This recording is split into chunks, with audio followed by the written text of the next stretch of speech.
ॐ श्रीगणेशाय नमः। श्रीमहालक्ष्म्यै नमः। कनकधारास्तोत्रम् वन्दे वन्दारुमन्दारमिन्दिरानन्दकन्दलम् अमन्दानन्दसन्दोहबन्धुरं सिन्धुराननम् अङ्गं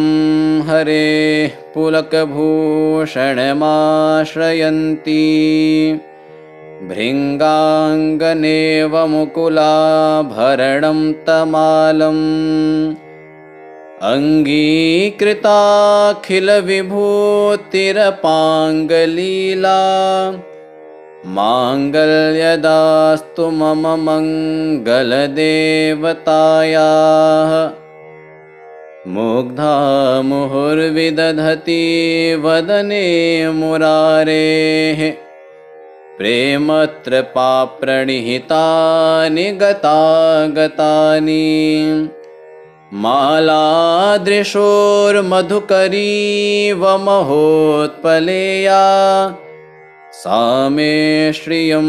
दिशतु सागरसम्भवाया।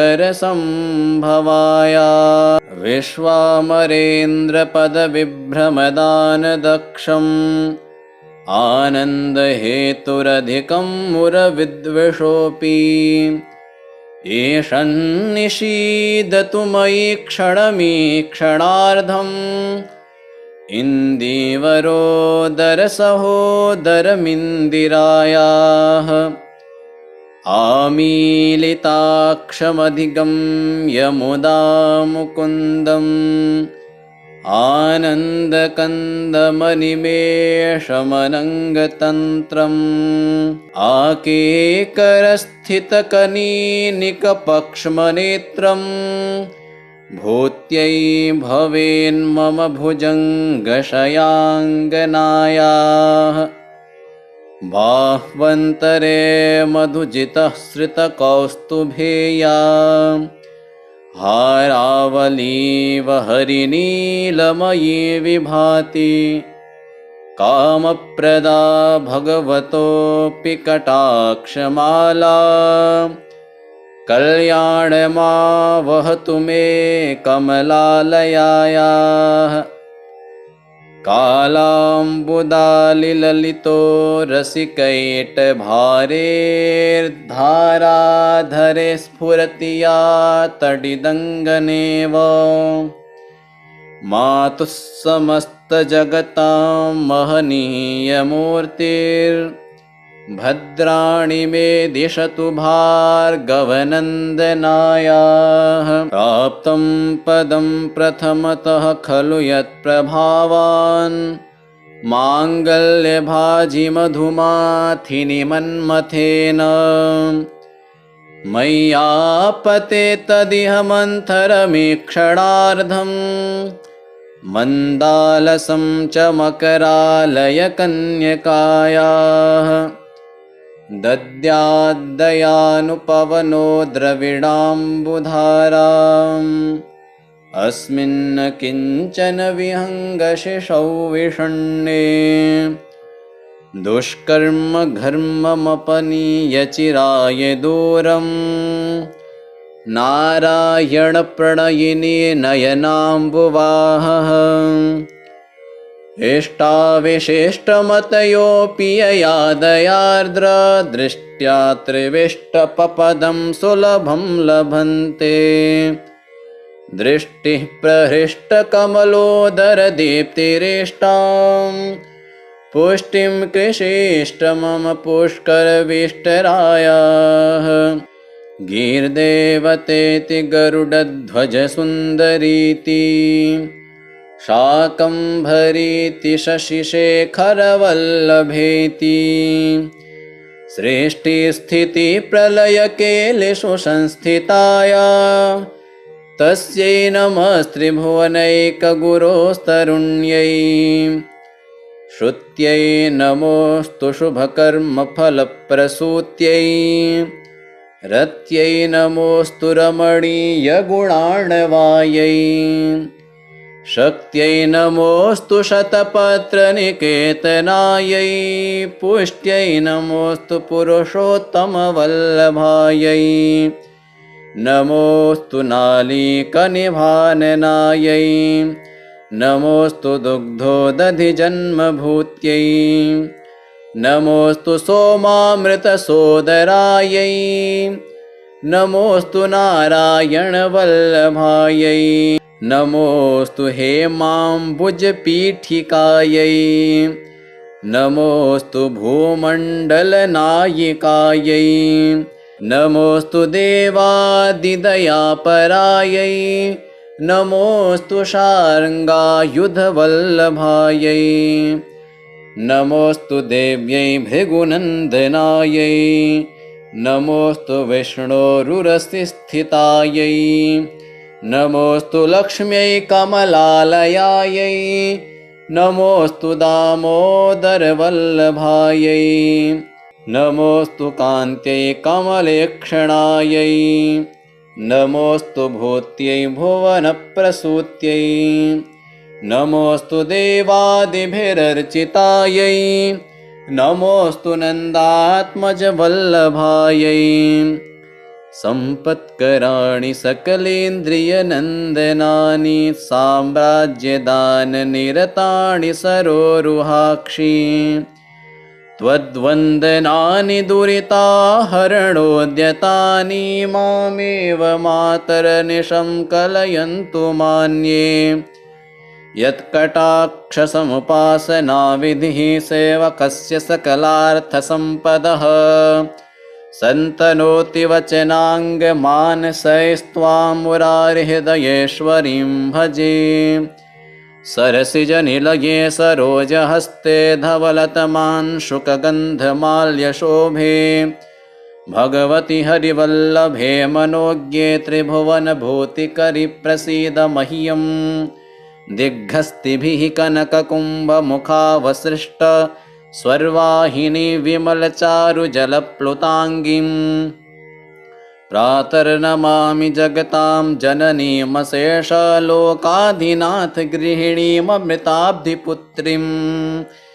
कमले कमलाक्षवल्लभे त्वं करुणापूरतरङ्गितैरपाङ्गैः अवलोकय मां किञ्चनानां प्रथमं पात्रमकृत्रिमं दयाया स्तुवन्ति ये स्तुतिभिरमुभिरन्वहं त्रयीमयीं त्रिभुवनमातरं रमां गुणाधिका गुरुतरभाग्यभाविनो भवन्ति ते भुवि बुधभाविताशयाः वन्दे वन्दारुमन्दारमिन्दिरानन्दकन्दलम् अमन्दानन्दसन्दोहबन्धुरं सिन्धुराननम् अङ्गं हरेः पुलकभूषणमाश्रयन्ती भृङ्गाङ्गनेव मुकुलाभरणं तमालम् अङ्गीकृताखिलविभूतिरपाङ्गलीला माङ्गल्यदास्तु मम मङ्गलदेवतायाः मुग्धा मुहुर्विदधति वदने मुरारेः प्रेमत्रपाप्रणिहितानि गतागतानि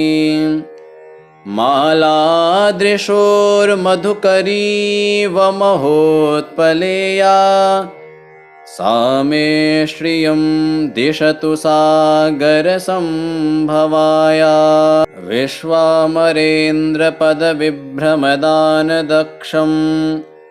आनन्दहेतुरधिकं मुरविद्विषोऽपि ईशन्निषीदतु मयि क्षणमीक्षणार्धम् इन्दीवरोदरसहोदरमिन्दिरायाः आमीलिताक्षमधिगम्य मुदा मुकुन्दम् आनन्दकन्दमनिमेषमनङ्गतन्त्रम् आकेकरस्थितकनीनिकपक्ष्मनेत्रम् भूत्यै भवेन्मम भुजङ्गशयाङ्गनायाः बाह्वन्तरे मधुजितः श्रितकौस्तुभेया हारावलीव हरिनीलमयी विभाति कामप्रदा भगवतोऽपि कटाक्षमाला कल्याणमावहतु मे कमलालयायाः कालाम्बुदालिललितो रसिकैटभारेर्धाराधरे स्फुरति या तडिदङ्गनेव मातुः समस्तजगतां महनीयमूर्तिर्भद्राणि मे दिशतु भार्गवनन्दनायाः प्राप्तं पदं प्रथमतः खलु यत्प्रभावान् माङ्गल्यभाजिमधुमाथिनि मन्मथेन मय्यापते तदिह मन्थरमीक्षणार्धम् मन्दालसं च मकरालयकन्यकायाः दद्याद्दयानुपवनो द्रविडाम्बुधाराम् अस्मिन् किञ्चन विहङ्गशिशौ विषण्णे दुष्कर्म घर्ममपनीय चिराय दूरम् नारायणप्रणयिनी नयनाम्बुवाहः इष्टाविशिष्टमतयोऽपि यया दयार्द्रदृष्ट्या त्रिविष्टपपदं सुलभं लभन्ते दृष्टिः प्रहृष्टकमलोदरदीप्तिरेष्टां पुष्टिं कृषीष्ट मम पुष्करविष्टरायाः गीर्देवतेति गरुडध्वजसुन्दरीति शाकम्भरीति शशिशेखरवल्लभेति सृष्टिस्थितिप्रलयकेलिषु संस्थिताया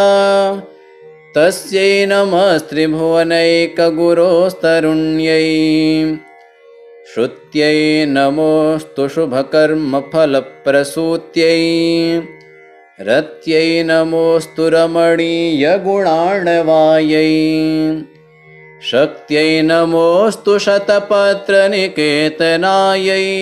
पुष्ट्यै नमोऽस्तु पुरुषोत्तमवल्लभायै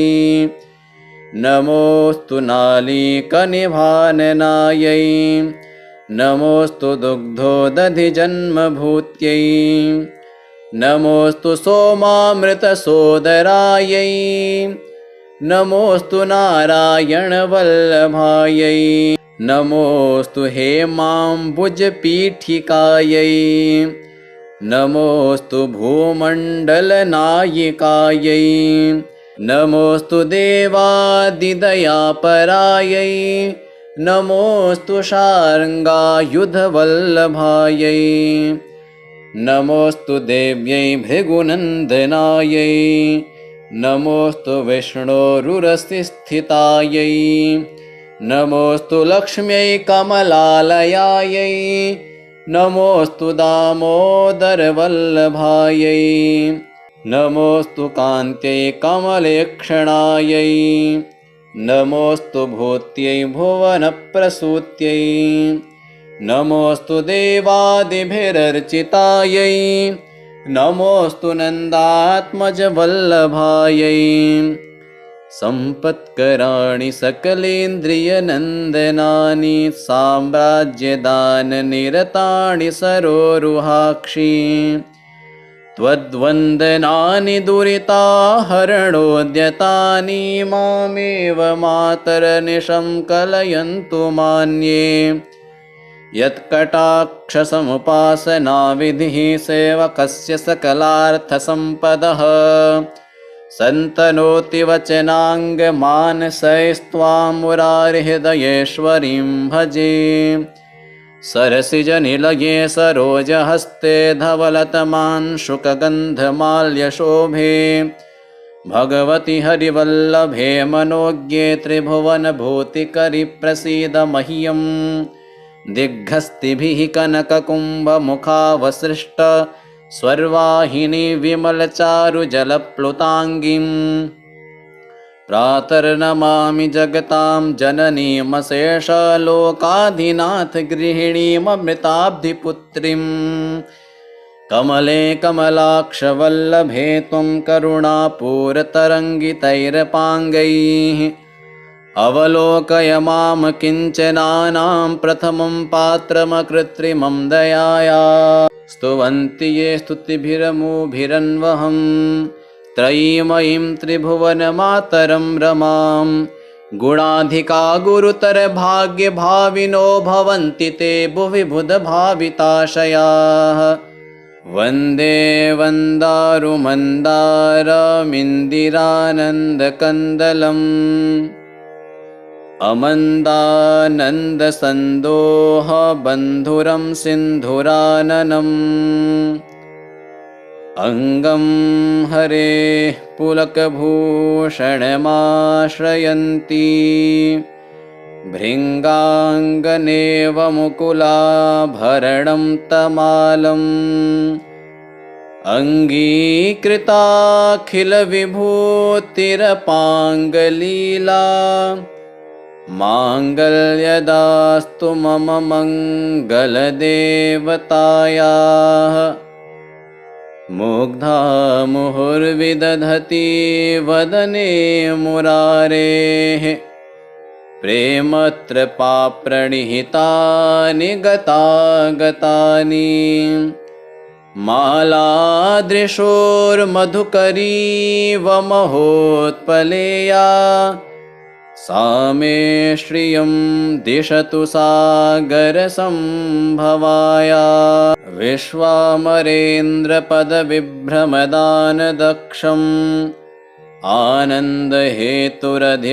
मुरविद्विषोऽपि एषन्निषीदतु मयि क्षणमीक्षणार्धम् इन्दीवरोदरसहोदरमिन्दिरायाः आमीलिताक्षमधिगम्य मुदा मुकुन्दम् आनन्दकन्दमनिमेषमनङ्गतन्त्रम् आकेकरस्थितकनीनिकपक्ष्मनेत्रम् भूत्यै भवेन्मम भुजङ्गशयाङ्गनायाः बाह्वन्तरे मधुजितः श्रितकौस्तुभेया हारावलीव हरिनीलमयी विभाति कामप्रदा भगवतोऽपि कटाक्षमाला कल्याणमावहतु मे कमलालयायाः कालाम्बुदालिललितो रसिकैटभारेर्धाराधरे स्फुरति या तडिदङ्गनेव मातुः समस्तजगतां महनीयमूर्तिर्भद्राणि मे दिशतु भार्गवनन्दनायाः प्राप्तं पदं प्रथमतः खलु यत्प्रभावान् माङ्गल्यभाजिमधुमाथिनि मन्मथेन मय्यापते तदिह मन्थरमीक्षणार्धम् मन्दालसं च मकरालयकन्यकायाः दद्याद्दयानुपवनो द्रविडाम्बुधाराम् अस्मिन् किञ्चन विहङ्गशिशौ विषण्णे दुष्कर्म घर्ममपनीय चिराय दूरम् नारायणप्रणयिनी नयनाम्बुवाहः इष्टाविशिष्टमतयोऽपि ययादयार्द्र दृष्ट्या त्रिविष्टपपदं सुलभं लभन्ते। दृष्टिः प्रहृष्टकमलोदरदीप्तिरेष्टां पुष्टिं कृषीष्ट मम पुष्करविष्टरायाः। गीर्देवतेति गरुडध्वजसुन्दरीति शाकम्भरीति शशिशेखरवल्लभेति सृष्टिस्थितिप्रलयकेलिषु संस्थिताया तस्यै नमस्त्रिभुवनैकगुरोस्तरुण्यै। श्रुत्यै नमोऽस्तु शुभकर्मफलप्रसूत्यै रत्यै नमोऽस्तु रमणीयगुणार्णवायै। शक्त्यै नमोऽस्तु शतपत्रनिकेतनायै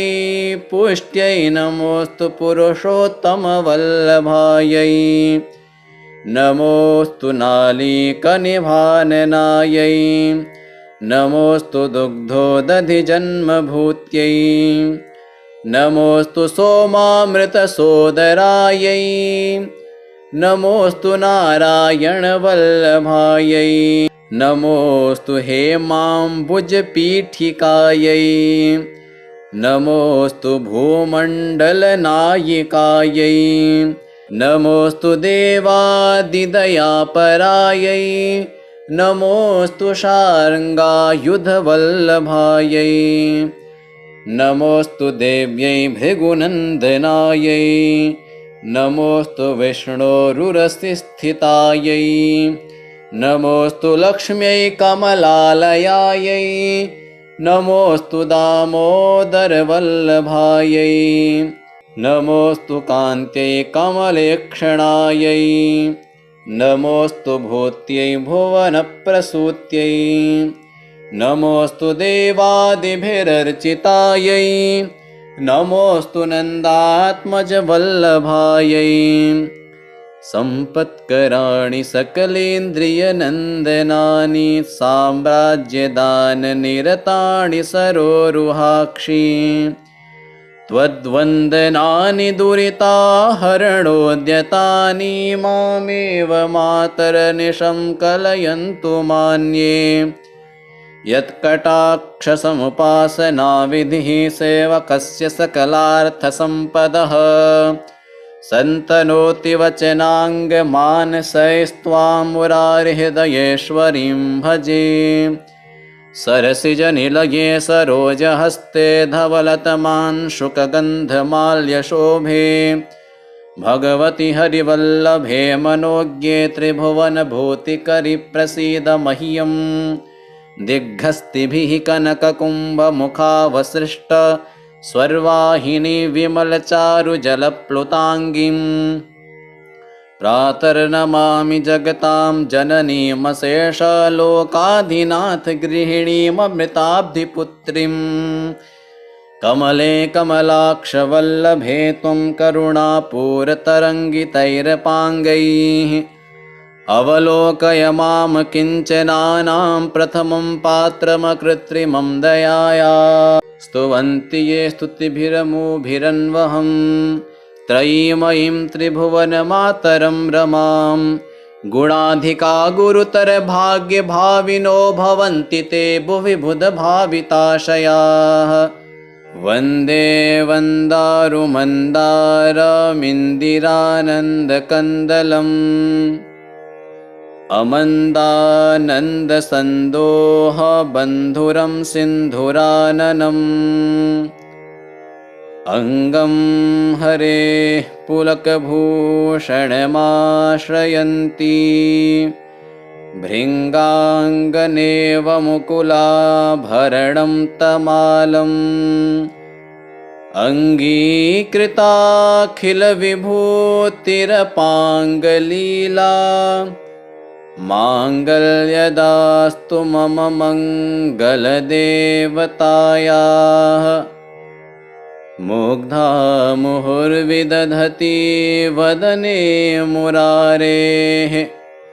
प्रेमत्रपाप्रणिहितानि गतागतानि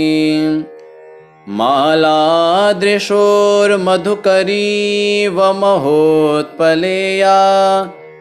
सा मे श्रियं दिशतु सागरसम्भवाया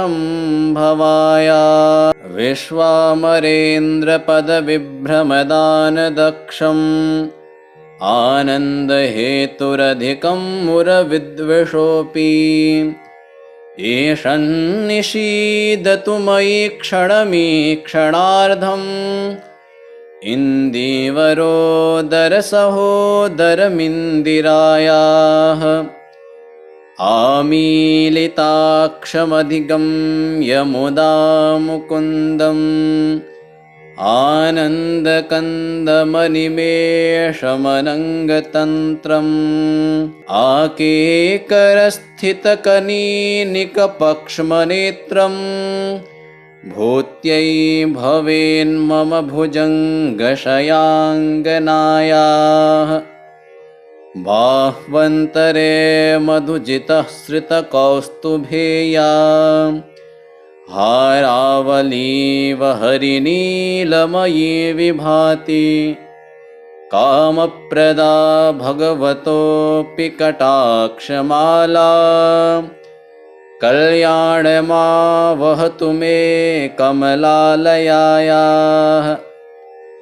कालाम्बुदालिललितो रसिकैटभारेर्धाराधरे स्फुरति या तडिदङ्गनेव मातुः समस्तजगतां महनीयमूर्तिर्भद्राणि मे दिशतु भार्गवनन्दनायाः प्राप्तं पदं प्रथमतः खलु यत्प्रभावान् माङ्गल्यभाजिमधुमाथिनि मन्मथेन मय्यापते तदिह मन्थरमीक्षणार्धम् मन्दालसं च मकरालयकन्यकायाः दद्याद्दयानुपवनो द्रविडाम्बुधाराम् अस्मिन् किञ्चन विहङ्गशिशौ विषण्णे दुष्कर्म घर्ममपनीय चिराय दूरम् नारायणप्रणयिनी नयनाम्बुवाहः इष्टाविशिष्टमतयोऽपि यया दयार्द्र दृष्ट्या त्रिविष्टपपदं सुलभं लभन्ते दृष्टिः प्रहृष्टकमलोदरदीप्तिरेष्टां पुष्टिं कृषीष्ट मम पुष्करविष्टरायाः गीर्देवतेति गरुडध्वजसुन्दरीति शाकम्भरीति शशिशेखरवल्लभेति सृष्टिस्थितिप्रलयकेलिषु संस्थिताया तस्यै नमस्त्रिभुवनैकगुरोस्तरुण्यै श्रुत्यै नमोऽस्तु शुभकर्मफलप्रसूत्यै रत्यै नमोऽस्तु रमणीयगुणार्णवायै शक्त्यै नमोऽस्तु शतपत्रनिकेतनायै पुष्ट्यै नमोऽस्तु पुरुषोत्तमवल्लभायै नमोऽस्तु नालीकनिभाननायै नमोऽस्तु दुग्धोदधिजन्मभूत्यै नमोऽस्तु सोमामृतसोदरायै नमोऽस्तु नारायणवल्लभायै नमोऽस्तु हेमाम्बुजपीठिकायै नमोऽस्तु भूमण्डलनायिकायै नमोऽस्तु देवादिदयापरायै नमोऽस्तु शार्ङ्गायुधवल्लभायै नमोऽस्तु देव्यै भृगुनन्दनायै नमोऽस्तु विष्णोरुरसिस्थितायै नमोऽस्तु लक्ष्म्यै कमलालयायै नमोऽस्तु दामोदरवल्लभायै नमोऽस्तु कान्त्यै कमलेक्षणायै नमोऽस्तु भूत्यै भुवनप्रसूत्यै नमोऽस्तु देवादिभिरर्चितायै नमोऽस्तु नन्दात्मजवल्लभायै सम्पत्कराणि सकलेन्द्रियनन्दनानि साम्राज्यदाननिरतानि सरोरुहाक्षि त्वद्वन्दनानि दुरिताहरणोद्यतानि मामेव मातरनिशं कलयन्तु मान्ये यत्कटाक्षसमुपासनाविधिः सेवकस्य सकलार्थसम्पदः सन्तनोति वचनाङ्गमानसैस्त्वां मुरारिहृदयेश्वरीं भजे सरसिजनिलये सरोजहस्ते धवलतमांशुकगन्धमाल्यशोभे भगवति हरिवल्लभे मनोज्ञे त्रिभुवनभूतिकरि मह्यम् दिग्हस्तिभिः कनककुम्भमुखावसृष्ट स्वर्वाहिनी विमलचारुजलप्लुताङ्गीम् प्रातर्नमामि जगतां जननीमशेषलोकाधिनाथ गृहिणीममृताब्धिपुत्रीम् कमले कमलाक्षवल्लभे त्वं करुणापूरतरङ्गितैरपाङ्गैः अवलोकय मां किञ्चनानां प्रथमं पात्रमकृत्रिमं दयाया स्तुवन्ति ये स्तुतिभिरमुभिरन्वहं त्रयीमयीं त्रिभुवनमातरं रमां गुणाधिका गुरुतरभाग्यभाविनो भवन्ति ते भुवि बुधभाविताशयाः वन्दे वन्दारुमन्दारमिन्दिरानन्दकन्दलम् अमन्दानन्दसन्दोहबन्धुरं सिन्धुराननम् अङ्गं हरेः पुलकभूषणमाश्रयन्ती भृङ्गाङ्गनेव मुकुलाभरणं तमालम् अङ्गीकृताखिलविभूतिरपाङ्गलीला माङ्गल्यदास्तु मम मङ्गलदेवतायाः मुग्धा मुहुर्विदधति वदने मुरारेः प्रेमत्रपाप्रणिहितानि गतागतानि मालादृशोर्मधुकरीव महोत्पलेया सा मे श्रियं दिशतु सागरसम्भवाया विश्वामरेन्द्रपदविभ्रमदानदक्षम् आनन्दहेतुरधिकं मुरविद्विषोऽपि ईशन्निषीदतु मयि क्षणमीक्षणार्धम् इन्दीवरोदरसहोदरमिन्दिरायाः आमीलिताक्षमधिगम्य मुदा मुकुन्दम् आनन्दकन्दमनिमेषमनङ्गतन्त्रम् आकेकरस्थितकनीनिकपक्ष्मनेत्रम् भूत्यै भवेन्मम भुजङ्गशयाङ्गनायाः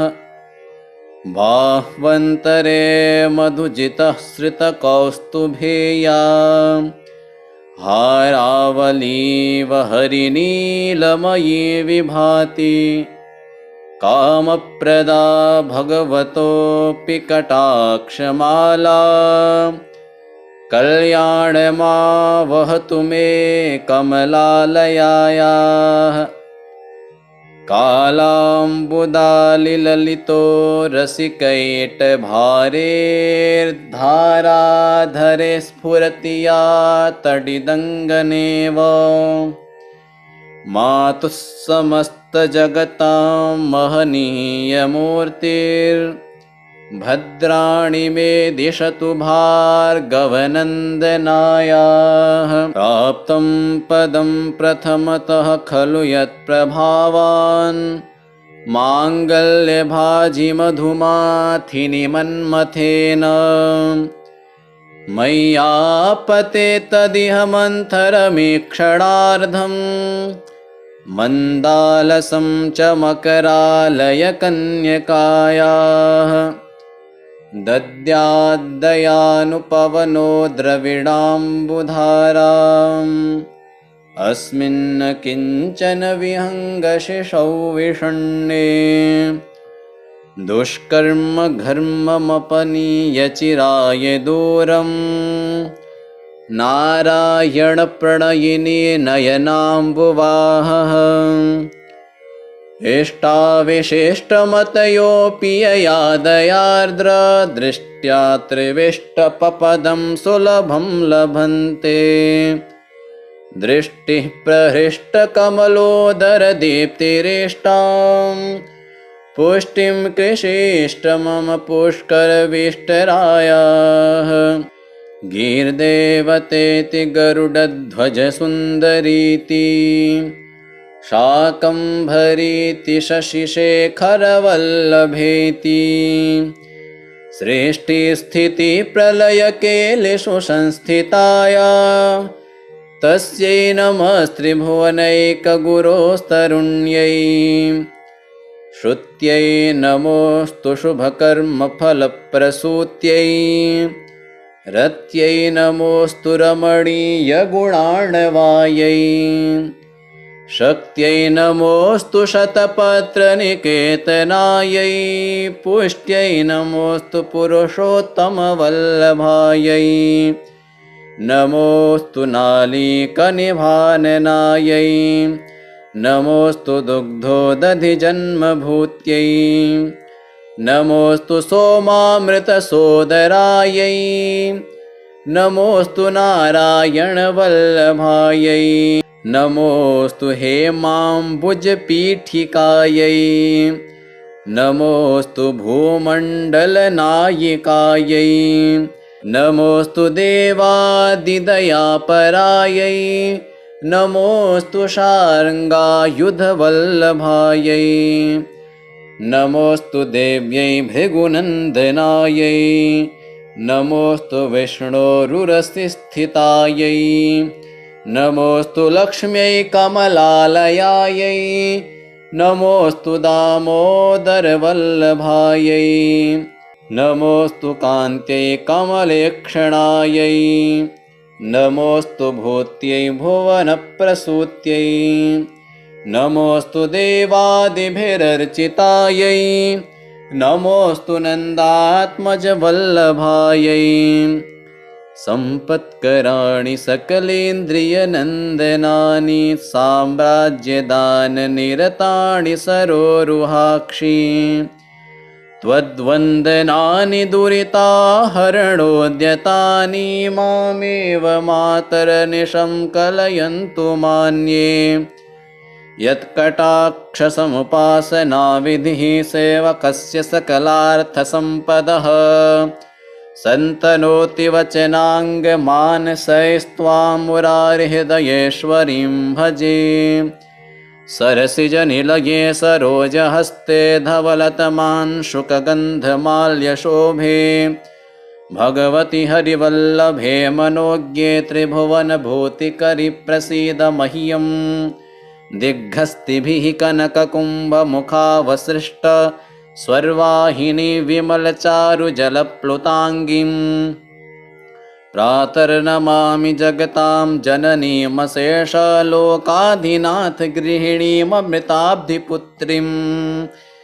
कमले कमलाक्षवल्लभे त्वं करुणापूरतरङ्गितैरपाङ्गैः अवलोकय मां किञ्चनानां प्रथमं पात्रमकृत्रिमं दयाया स्तुवन्ति ये स्तुतिभिरमुभिरन्वहं त्रयीमयीं त्रिभुवनमातरं रमां गुणाधिका गुरुतरभाग्यभाविनो भवन्ति ते भुवि बुधभाविताशयाः वन्दे वन्दारुमन्दारमिन्दिरानन्दकन्दलम् अमन्दानन्दसन्दोह बन्धुरं सिन्धुराननम् अङ्गं हरेः पुलकभूषणमाश्रयन्ती भृङ्गाङ्गनेव मुकुलाभरणं तमालम् अङ्गीकृताखिलविभूतिरपाङ्गलीला माङ्गल्यदास्तु मम मङ्गलदेवतायाः मुग्धा मुहुर्विदधति वदने मुरारेः प्रेमत्रपाप्रणिहितानि गतागतानि मालादृशोर्मधुकरीव महोत्पलेया सा मे श्रियं दिशतु सागरसम्भवाया विश्वामरेन्द्रपदविभ्रमदानदक्षम् आनन्दहेतुरधिकं मुरविद्विषोऽपि ईशन्निषीदतु मयि क्षणमीक्षणार्धम् इन्दीवरोदरसहोदरमिन्दिरायाः आमीलिताक्षमधिगम्य मुदा मुकुन्दम् आनन्दकन्दमनिमेषमनङ्गतन्त्रम् आकेकरस्थितकनीनिकपक्ष्मनेत्रम् भूत्यै भवेन्मम भुजङ्गशयाङ्गनायाः बाह्वन्तरे मधुजितः श्रितकौस्तुभेया हारावलीव हरिनीलमयी विभाति कामप्रदा भगवतोऽपि कटाक्षमाला कल्याणमावहतु मे कमलालयायाः कालाम्बुदालिललितो रसिकैटभारेर्धाराधरे स्फुरति या तडिदङ्गनेव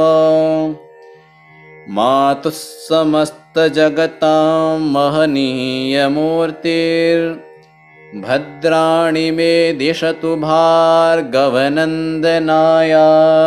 प्राप्तं पदं प्रथमतः खलु यत्प्रभावान् माङ्गल्यभाजिमधुमाथिनि मन्मथेन मय्यापते तदिह मन्थरमीक्षणार्धम् मन्दालसं च मकरालयकन्यकायाः दद्याद्दयानुपवनो द्रविडाम्बुधाराम् अस्मिन् किञ्चन विहङ्गशिशौ विषण्णे दुष्कर्म घर्ममपनीय चिराय दूरम् नारायणप्रणयिनी नयनाम्बुवाहः इष्टाविशिष्टमतयोऽपि ययादयार्द्र दृष्ट्या त्रिविष्टपपदं सुलभं लभन्ते दृष्टिः प्रहृष्टकमलोदरदीप्तिरेष्टां पुष्टिं कृषेष्ट मम पुष्करविष्टरायाः गीर्देवतेति गरुडध्वजसुन्दरीति शाकम्भरीति शशिशेखरवल्लभेति सृष्टिस्थितिप्रलयकेलिषु संस्थिताया तस्यै नमस्त्रिभुवनैकगुरोस्तरुण्यै श्रुत्यै नमोऽस्तु शुभकर्मफलप्रसूत्यै रत्यै नमोऽस्तु रमणीयगुणार्णवायै शक्त्यै नमोऽस्तु शतपत्रनिकेतनायै पुष्ट्यै नमोऽस्तु पुरुषोत्तमवल्लभायै नमोऽस्तु नालीकनिभाननायै नमोऽस्तु दुग्धोदधिजन्मभूत्यै नमोऽस्तु सोमामृतसोदरायै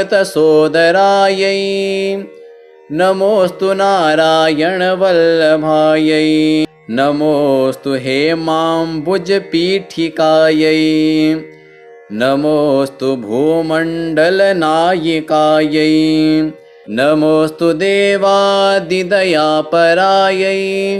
नमोऽस्तु शार्ङ्गायुधवल्लभायै नमोऽस्तु देव्यै भृगुनन्दनायै नमोऽस्तु विष्णोरुरसिस्थितायै नमोऽस्तु लक्ष्म्यै कमलालयायै नमोऽस्तु दामोदरवल्लभायै नमोऽस्तु कान्त्यै कमलेक्षणायै नमोऽस्तु भूत्यै भुवनप्रसूत्यै नमोऽस्तु देवादिभिरर्चितायै नमोऽस्तु नन्दात्मजवल्लभायै सम्पत्कराणि सकलेन्द्रियनन्दनानि साम्राज्यदाननिरतानि सरोरुहाक्षि त्वद्वन्दनानि दुरिताहरणोद्यतानि मामेव मातरनिशं कलयन्तु मान्ये यत्कटाक्षसमुपासनाविधिः सेवकस्य सकलार्थसम्पदः सन्तनोति वचनाङ्गमानसैस्त्वां मुरारिहृदयेश्वरीं भजे सरसिजनिलये सरोजहस्ते धवलतमांशुकगन्धमाल्यशोभे भगवति हरिवल्लभे मनोज्ञे त्रिभुवनभूतिकरि प्रसीद मह्यम् दिग्हस्तिभिः कनककुम्भमुखावसृष्ट स्वर्वाहिनी विमलचारुजलप्लुताङ्गीम् प्रातर्नमामि जगतां जननीमशेषलोकाधिनाथ गृहिणीममृताब्धिपुत्रीं कमले कमलाक्षवल्लभे त्वं करुणापूरतरङ्गितैरपाङ्गैः अवलोकय मां किञ्चनानां प्रथमं पात्रमकृत्रिमं दयाया स्तुवन्ति ये स्तुतिभिरमुभिरन्वहं त्रयीमयीं त्रिभुवनमातरं रमां गुणाधिका गुरुतरभाग्यभाविनो भवन्ति ते भुवि बुधभाविताशयाः वन्दे वन्दारुमन्दारमिन्दिरानन्दकन्दलम् अमन्दानन्दसन्दोहबन्धुरं सिन्धुराननम् अङ्गं हरेः पुलकभूषणमाश्रयन्ती भृङ्गाङ्गनेव मुकुलाभरणं तमालम् अङ्गीकृताखिलविभूतिरपाङ्गलीला माङ्गल्यदास्तु मम मङ्गलदेवतायाः मुग्धा मुहुर्विदधति वदने मुरारेः प्रेमत्रपाप्रणिहितानि गतागतानि मालादृशोर्मधुकरीव महोत्पलेया सा मे श्रियं दिशतु सागरसम्भवाया विश्वामरेन्द्रपदविभ्रमदानदक्षम् आनन्दहेतुरधिकं मुरविद्वेषोऽपि ईशन्निषीदतु मयि क्षणमीक्षणार्धम् इन्दीवरोदरसहोदरमिन्दिरायाः आमीलिताक्षमधिगम्य मुदा मुकुन्दम् आनन्दकन्दमनिमेषमनङ्गतन्त्रम् आकेकरस्थितकनीनिकपक्ष्मनेत्रम् भूत्यै भवेन्मम भुजङ्गशयाङ्गनायाः बाह्वन्तरे मधुजितः श्रितकौस्तुभेया हारावलीव हरिनीलमयी विभाति कामप्रदा भगवतोऽपि कटाक्षमाला कल्याणमावहतु मे कमलालयायाः कालाम्बुदालिललितो रसिकैटभारेर्धाराधरे स्फुरति या तडिदङ्गनेव मातुः समस्तजगतां महनीयमूर्तिर्भद्राणि मे दिशतु भार्गवनन्दनायाः प्राप्तं पदं प्रथमतः खलु यत्प्रभावान् माङ्गल्यभाजिमधुमाथिनि मन्मथेन मय्यापते तदिह मन्थरमीक्षणार्धम् मन्दालसं च मकरालयकन्यकायाः दद्याद्दयानुपवनो द्रविडाम्बुधाराम् अस्मिन् किञ्चन विहङ्गशिशौ विषण्णे दुष्कर्म घर्ममपनीय चिराय दूरम् नारायणप्रणयिनी नयनाम्बुवाहः इष्टाविशिष्टमतयोऽपि यया दयार्द्रदृष्ट्या त्रिविष्टपपदं सुलभं लभन्ते दृष्टिः प्रहृष्टकमलोदरदीप्तिरेष्टां पुष्टिं कृषेष्ट मम पुष्करविष्टरायाः गीर्देवतेति गरुडध्वजसुन्दरीति शाकम्भरीति शशिशेखरवल्लभेति सृष्टिस्थितिप्रलयकेलिषु संस्थिताया तस्यै नमस्त्रिभुवनैकगुरोस्तरुण्यै श्रुत्यै नमोऽस्तु शुभकर्मफलप्रसूत्यै रत्यै नमोऽस्तु रमणीयगुणार्णवायै शक्त्यै नमोऽस्तु शतपत्रनिकेतनायै पुष्ट्यै नमोऽस्तु पुरुषोत्तमवल्लभायै नमोऽस्तु नालीकनिभाननायै नमोऽस्तु दुग्धोदधिजन्मभूत्यै नमोऽस्तु सोमामृतसोदरायै नमोऽस्तु नारायणवल्लभायै नमोऽस्तु हेमाम्बुजपीठिकायै नमोऽस्तु भूमण्डलनायिकायै नमोऽस्तु देवादिदयापरायै नमोऽस्तु शार्ङ्गायुधवल्लभायै नमोऽस्तु देव्यै भृगुनन्दनायै नमोऽस्तु विष्णोरुरसिस्थितायै नमोऽस्तु लक्ष्म्यै कमलालयायै नमोऽस्तु दामोदरवल्लभायै नमोऽस्तु कान्त्यै कमलेक्षणायै नमोऽस्तु भूत्यै भुवनप्रसूत्यै नमोऽस्तु देवादिभिरर्चितायै नमोऽस्तु नन्दात्मजवल्लभायै सम्पत्कराणि सकलेन्द्रियनन्दनानि साम्राज्यदाननिरतानि सरोरुहाक्षि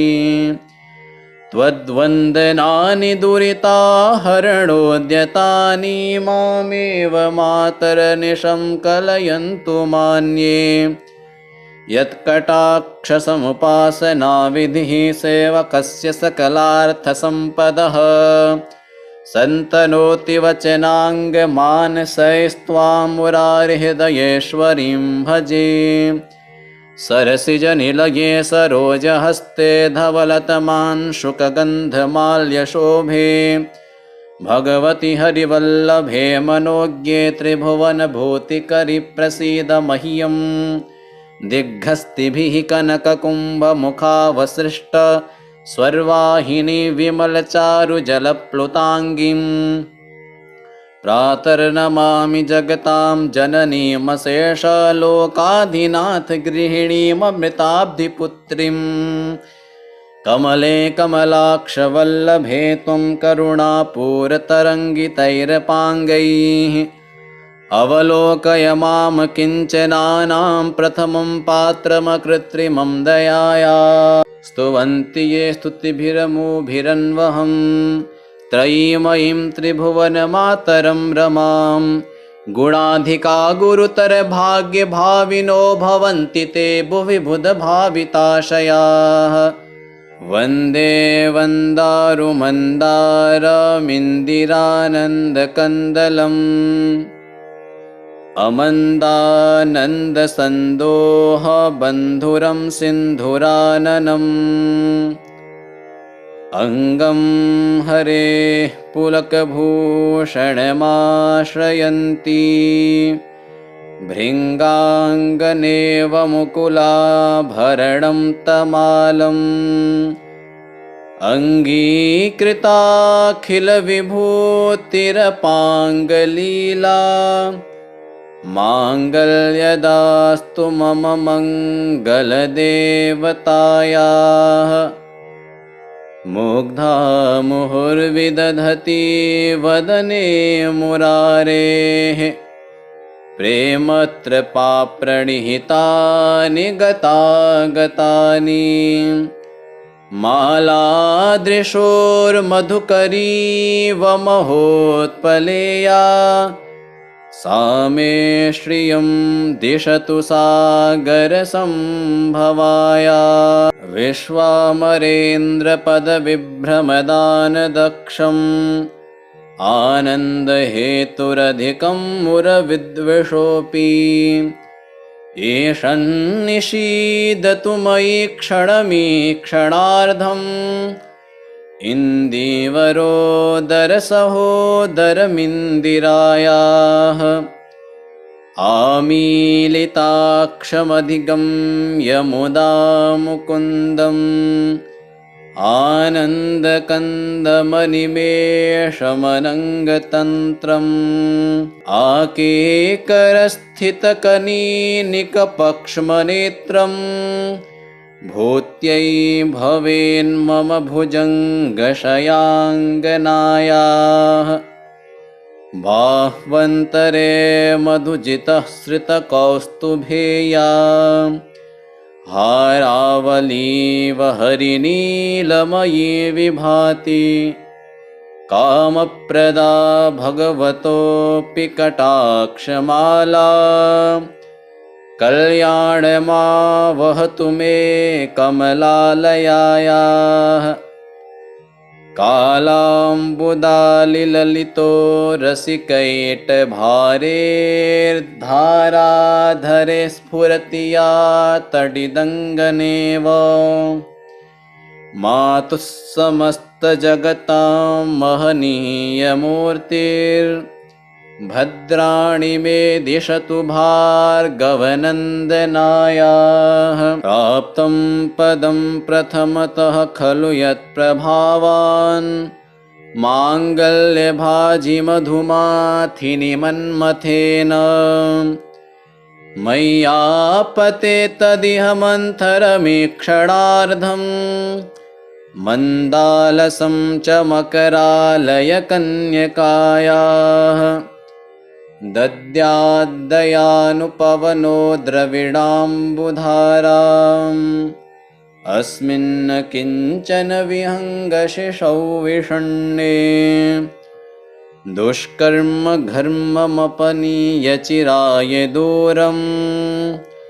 नारायणप्रणयिनी नयनाम्बुवाहः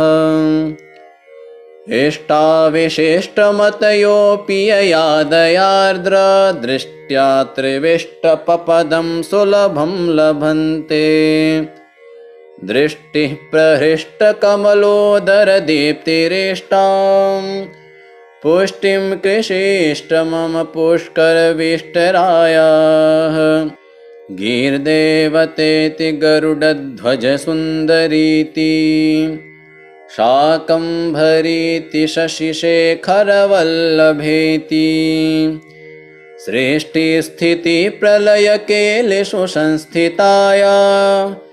तस्यै नमस्त्रिभुवनैकगुरोस्तरुण्यै श्रुत्यै नमोऽस्तु शुभकर्मफलप्रसूत्यै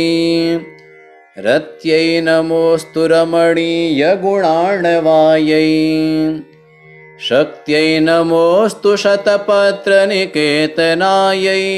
पुष्ट्यै नमोऽस्तु पुरुषोत्तमवल्लभायै नमोऽस्तु नालीकनिभाननायै नमोऽस्तु दुग्धोदधिजन्मभूत्यै नमोऽस्तु सोमामृतसोदरायै नमोऽस्तु नारायणवल्लभायै नमोऽस्तु हेमाम्बुजपीठिकायै नमोऽस्तु भूमण्डलनायिकायै नमोऽस्तु देवादिदयापरायै नमोऽस्तु शार्ङ्गायुधवल्लभायै नमोऽस्तु देव्यै भृगुनन्दनायै नमोऽस्तु विष्णोरुरसिस्थितायै नमोऽस्तु लक्ष्म्यै कमलालयायै नमोऽस्तु दामोदरवल्लभायै नमोऽस्तु कान्त्यै कमलेक्षणायै नमोऽस्तु भूत्यै भुवनप्रसूत्यै नमोऽस्तु देवादिभिरर्चितायै नमोऽस्तु नन्दात्मजवल्लभायै सम्पत्कराणि सकलेन्द्रियनन्दनानि साम्राज्यदाननिरतानि सरोरुहाक्षि त्वद्वन्दनानि दुरिताहरणोद्यतानि मामेव मातरनिशं कलयन्तु मान्ये यत्कटाक्षसमुपासनाविधिः सेवकस्य सकलार्थसम्पदः सन्तनोति वचनाङ्गमानसैस्त्वां मुरारिहृदयेश्वरीं भजे सरसिजनिलये सरोजहस्ते धवलतमांशुकगन्धमाल्यशोभे भगवति हरिवल्लभे मनोज्ञे त्रिभुवनभूतिकरि प्रसीद मह्यं दिग्हस्तिभिः कनककुम्भमुखावसृष्ट स्वर्वाहिनी विमलचारुजलप्लुताङ्गीं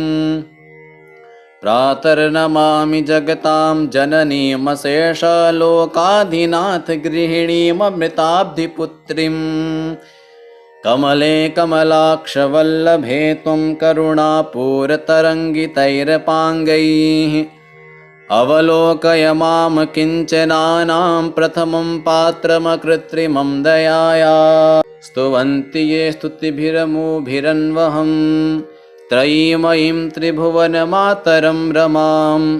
गुणाधिका गुरुतरभाग्यभाविनो भवन्ति ते भुवि बुधभाविताशयाः